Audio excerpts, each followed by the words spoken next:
Kuna kunena kwa lugha kwa aina 3.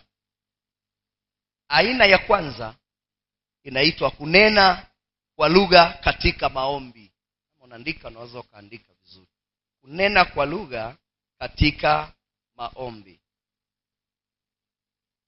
Kunena kwa lugha katika maombi. Hapa kwa lugha nyingine ya kitaalamu wanasema intercessory prayer.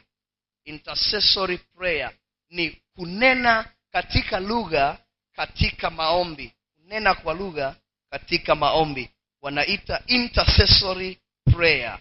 Hii ni lugha ambayo inatoka kwa Mungu kuja ndani ya moyo wa mwanadamu pasipo na tafsiri ya akili.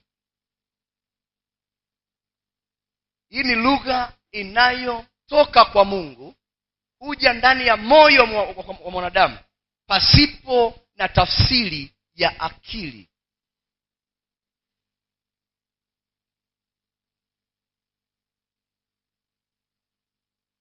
Hii ni lugha ya ndani ya madhihirisho ya Roho Mtakatifu katika kuomba ndani mwetu, na udhihirika wakati wa kuomba. Hii ni lugha ambayo ni madhihirisho ya Roho Mtakatifu ndani yetu katika kuomba. Huwa inajidhihirisha wakati mtu akiwa naomba na wakati mtu akiwa amejiachilia vizuri kwa Bwana katika maombi.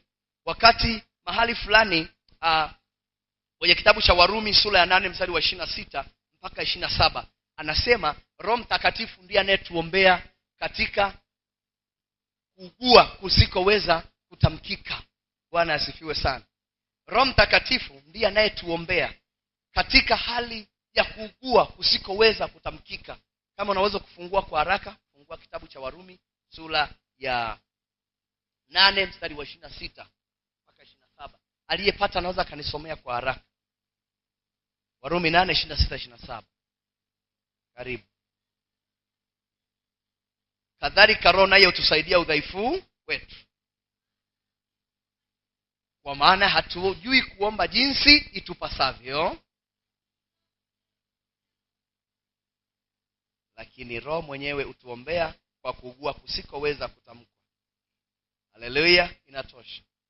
Manake tukubaliane kwamba hii ni lugha inayojidhihirisha wakati mtu yuko kwenye maombi na mtu yuko rohoni, alafu ni mtu aliyeachilia moyo wake kwa Bwana. Wakati akiomba ndipo Mungu huachilia msaada, huachilia zawadi ya kunena kwa lugha ndani yake, kwa ili kumsaidia Roho Mtakatifu amwezeshe kuomba kufikia vile viwango vinavyotakiwa. Bwana Yesu asifiwe sana. Mtu akiwa kwenye maombi, akiwa naombea jambo fulani, uingia rohoni sana na kuomba kama yule mtu yuko kwenye maombi ya rohoni. Anakuwa naomba vizuri, anaomba akiwa rohoni. Lakini kuna viwango ambavyo Mungu anahitaji tuombe kwa wakati huo pengine.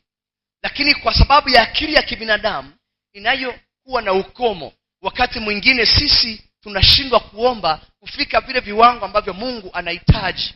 Unaweza ukawa na shida fulani, alafu ukaingia kwenye maombi, lakini Roho Mtakatifu kuna namna anataka uombe uzidi mpaka ufike sehemu fulani. Kuna namna fulani Roho Mtakatifu anahitaji utamke baadhi ya vitu fulani ili ule ugonjwa ulionao uondoke, ili ile shida kwenye familia yako iondoke. Na wewe wakati mwingine umezoea kuomba kibinadamu. Kuna hatua unaifikia, lakini kuna hatua huifikii. Lakini msaada wa Roho Mtakatifu ukija ndani yako wakati wa kuomba, wakati unapoomba ndipo utajikuta umechukuliwa katika roho, alafu unatamka maneno ambayo hata wewe hauwezi kuyatafsiri, kuyajua.